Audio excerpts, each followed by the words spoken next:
At hindi ito mga kababayan. Kaya nga alam mo, isa pang malupit dito, ito ay distraction kay Romualdez.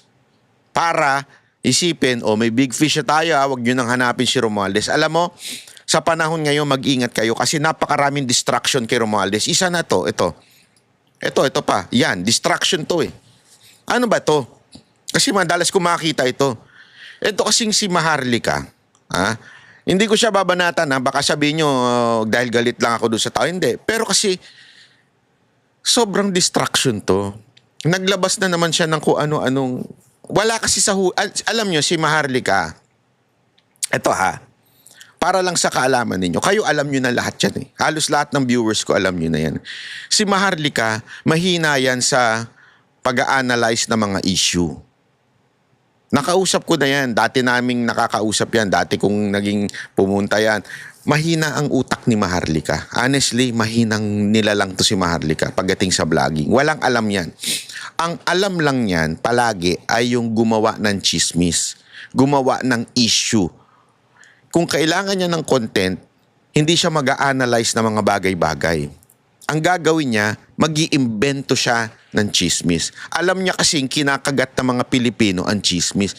Tayo kasi mga Pilipino ang hilig natin sa chismis.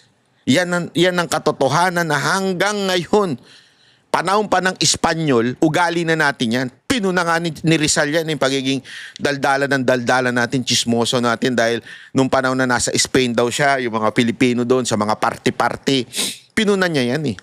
Di ba? Ugali na natin yan, yung magchismisan. Pag uwi natin, matik yan eh. Lalabas tayo sa neighborhood natin, sa ating kapitbahay at makikipagchismisan. Pag walang chismisan, parang walang gana yung buhay natin. At alam ni Maharlika yan. Kaya yan ang lagi niyang content, ang gumawa ng chismis. Halimbawa ito. Di ba? Alam mo, si Yusek Gades, nagsilbi yan sa panahon ni Pangulong Duterte. Ngayon, iniimbentohan ng kung ano itong chismis. Parang kabit daw ni Browner or something. Ang tunay na issue, yung asawa ni Browner, di ba? Yung issue na yun, tungkol doon sa, naalala nyo, may nag-email sa atin na lumabas din sa ibang mga social media. Yun ang issue. Diba? Yung asawa niya. Ngayon, di ko naman sinasabing totoo yun. Ang sinasabi ko, yun talaga ang issue.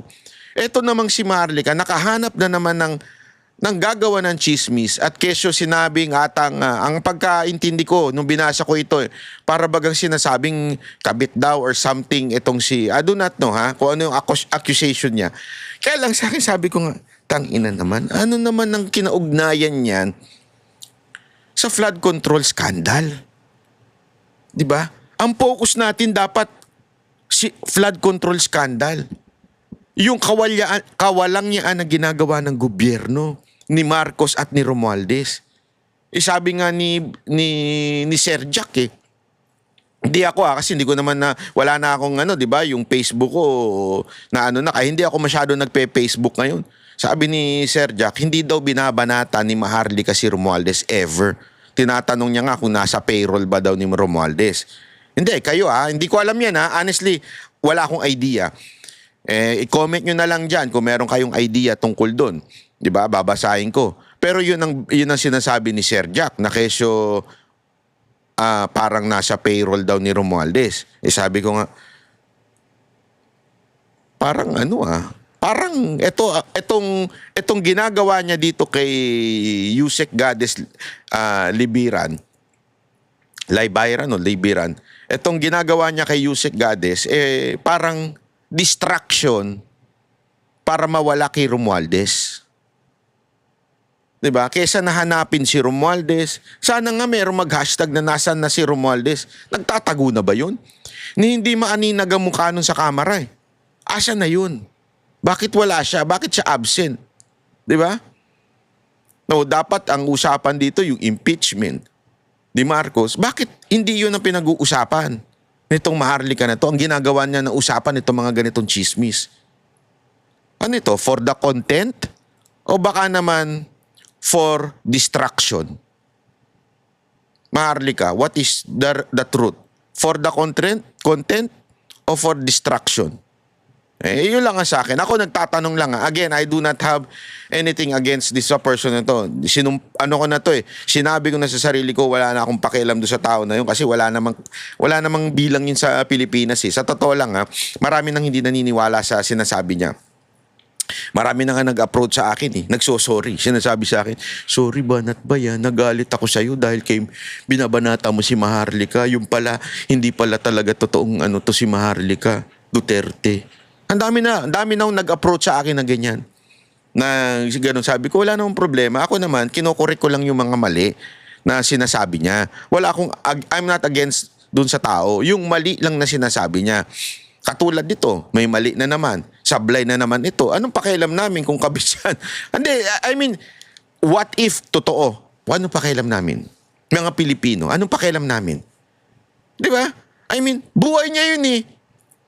I mean, sabihin na natin sumablay siya sa pagiging may kasalanan siya, crime siya dahil adultery yun. Oo, I understand. But, there's a bigger enemy. There's a bigger enemy. There's a bigger issue. Yan, napakaliit niyan. Para i-distract tayo dito kay Romualdez. There is a bigger issue. Yan ang problema eh. Dinidistract tayo. Dapat focus tayo doon. Sa plot. Ito kasi ginagawa nila eh. Pansinin nyo lahat ng galaw ng gobyernong ito is to distract us from blaming Romualdez or blaming Marcos. Yung kay Senator Bong Revilla, napaka-obvious. Diba? Yung China issue. Na yung pagkakamali ni Tariela, pinalalaki nila na kesyo pro-China daw yung mga senators. Hindi yun ang issue eh. Ang issue, mali si Tariela doon. Distraction din yan. Eto mga ganitong chismis sa ibang mga opisyal, distraction din yan.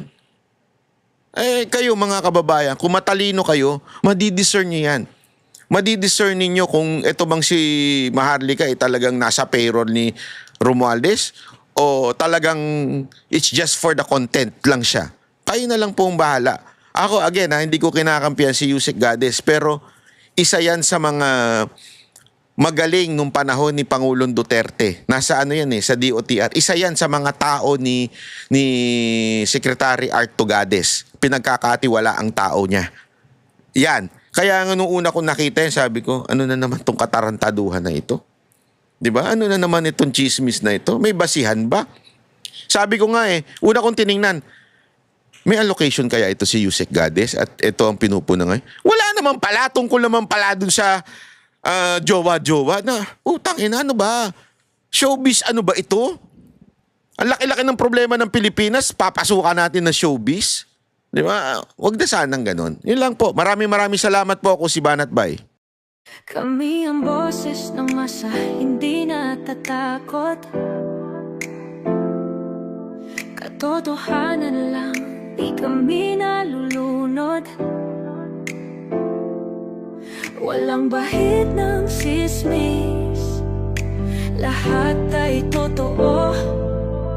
Kahit sino ka pa, pag mali ka, babanatan ka.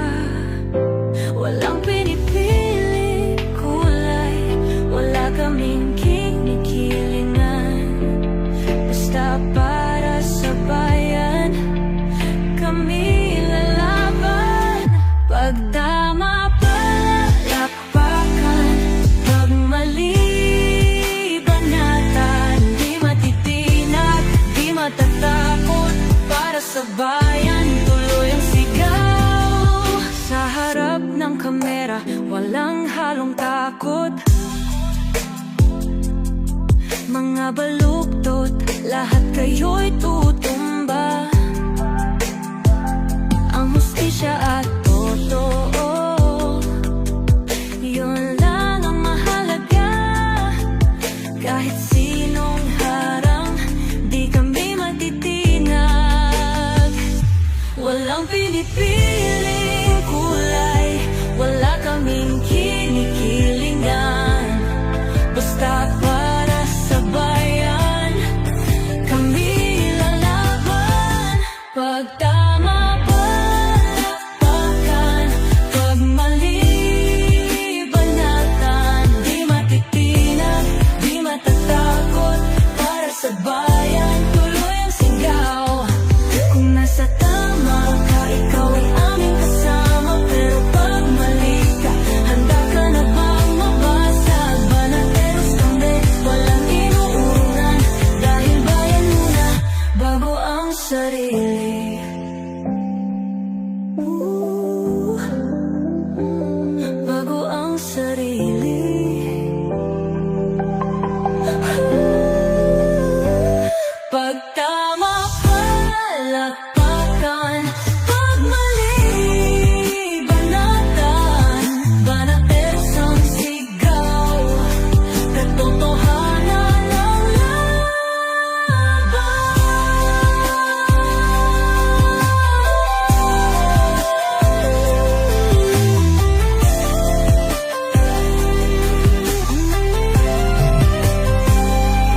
walang halong